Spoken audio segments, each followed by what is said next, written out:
So I was actually arguing with my senior person, and I was leaning against the door to his office, and I remember seeing a flash of fire come across the window, and remember the building shook. We were sort of trying to get in, and at the same time the fires were flaring up towards us. And I remember looking to one side and seeing a gentleman by the name of Peter Wallace, who was actually the person whose office it was. And I remember thinking to myself, really quite ironically, that it was like a cartoon when you see characters that have held a bomb in a canteen, the black face and sort of smoke. And ironically, I remember that staying with me, that I remember seeing that.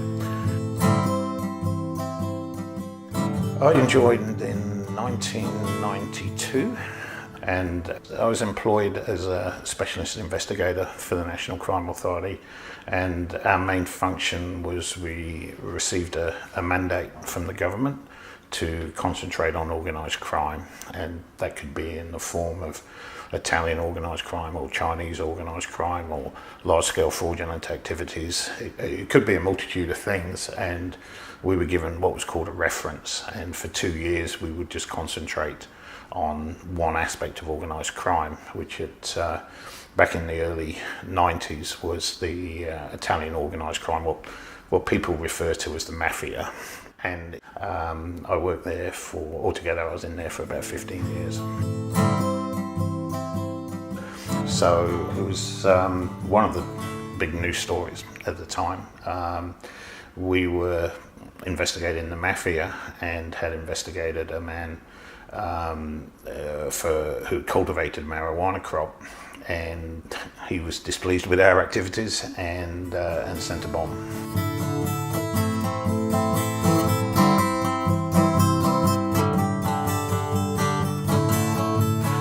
It was one of the big news stories at the time. So I was actually arguing with my senior person, and I was leaning against the door to his office, and I remember seeing a flash of fire come across the window, and I came out of the corridor, and I saw a colleague of mine who actually was a very close personal friend, and he said, "It's in here." We both went to the door, and we couldn't get the door open initially, and we had to keeping the handle down, we had to push the door open. And the reason we couldn't get the door open was the ceiling, the artificial ceiling, had come down and was trapped all over the floor. So we eventually managed to get into the place, and the bomb actually contained phosphorus, which meant that the fires kept reigniting. So we were sort of trying to get in, and at the same time the fires were flaring up towards us. And I remember looking to one side and seeing that I saw a gentleman by the name of Peter Wallace, and the whole office everything was devastated in the office.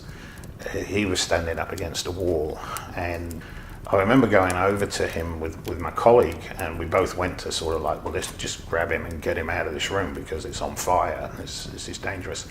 And he sort of shied away from us, and we couldn't quite work out, and we realised that every part on the front side of his body was burnt, and we ended up actually having to lead him out by just holding his belt loops. It was the only way we could actually lead him out of the room. So we got him outside of the room, and big sort of sighs of relief and everything like that.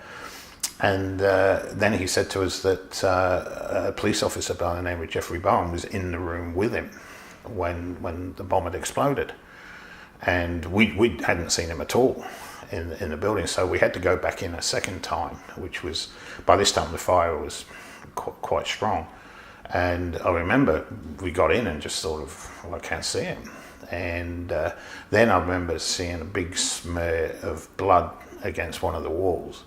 And so we started basically digging among this artificial ceiling panels, and I called to my colleague that this is where he was, and we saw him lying on the floor, and he was making like a gurgling noise.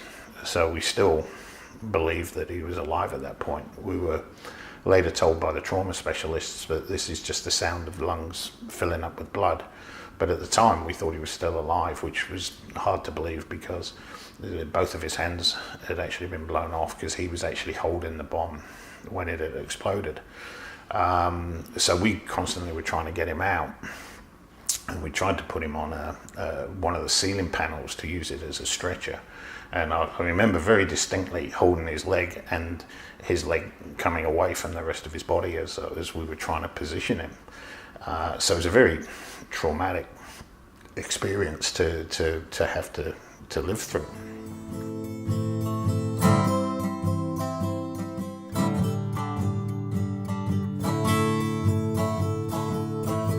This was probably one of the biggest news stories. It opened the news, the eyewitness type television shows for about 2 weeks consistently. It was also transferred around the world. My parents were living in England at the time and saw their son essentially being blown up.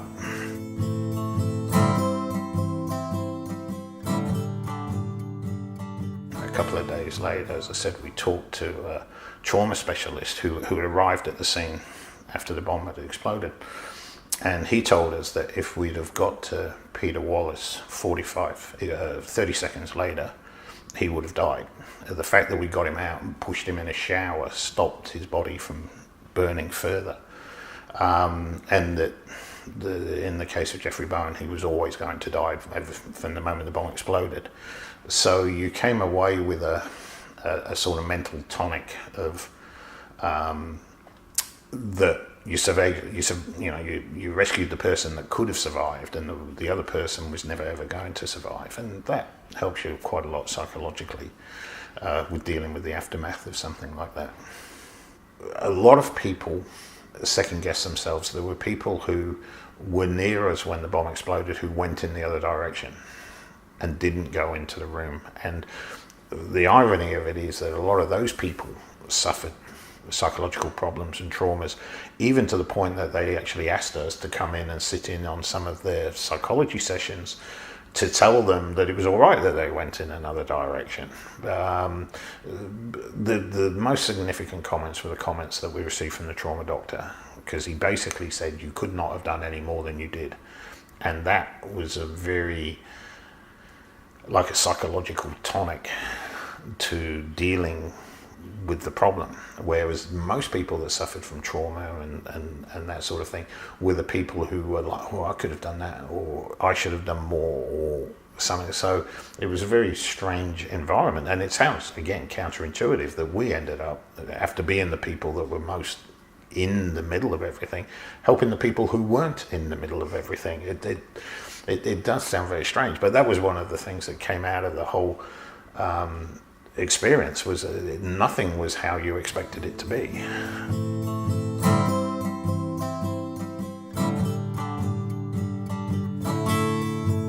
So it's not actually the returning to work that is the problem. It's very, what I found the most difficult part of the whole situation was that you're on an adrenaline rush for quite a time after the bombing. Everybody, as I said, it was in the news every day. Everybody was asking you, you meet all your friends, you do all this.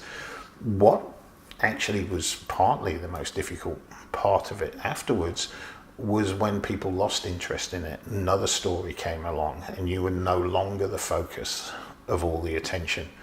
And so it became, and I think a lot of people that were involved in the incident had this problem, that it was very difficult to then return to being a normal member of the public. I'm no longer with the National Crime Authority. I no longer deal with mafia and drugs and people like that. I'm just a normal person now, like everybody else, with his mortgage, his kids and all that. And sometimes changing back to being that normal person, that took a little bit of getting used to. But again, I think that was sort of compensated for by the fact that I was much more rational about things after the bombing than probably I would have been before.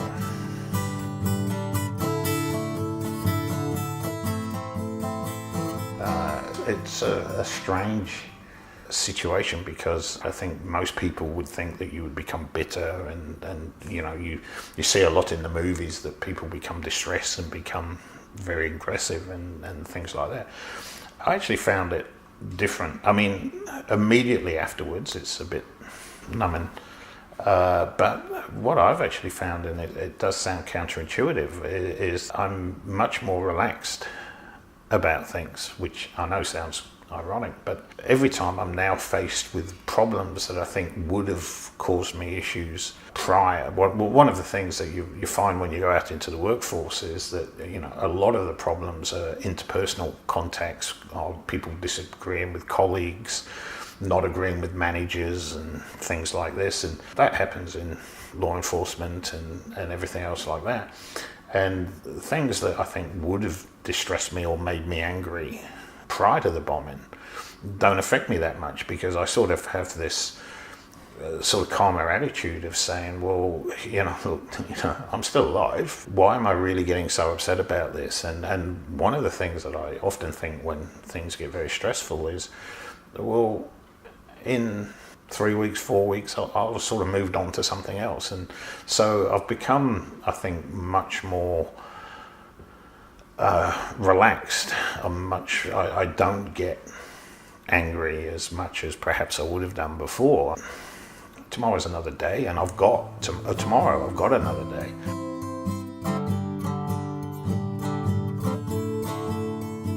I think as a parent, most parents want their children to be, they've got a perception of they want their children to be like them. They want their children to go to university. They want their children to become a doctor or a brain surgeon or a thing like that. I've sort of become less interested in material things. And so I want my children to be able to go to work, be happy, and want to get up and want to go to work. And that means letting them pick what they want to do and support them to do what they want to do. I think I'm a good father if I support the children to do what they want to do, and I'm there for them when they sort of stumble and fall down. I can pick them back up again. As long as they're safe and as long as they're happy, then as a parent I'm happy. Everybody expects it to be how it is on television, and it's nothing like how it is on television. And when I look back on it, that's probably the thing that I learned the most. You have to remember that these programs are for entertainment, they're not for realism. You do sort of sit and think, oh, it's not like that in real life.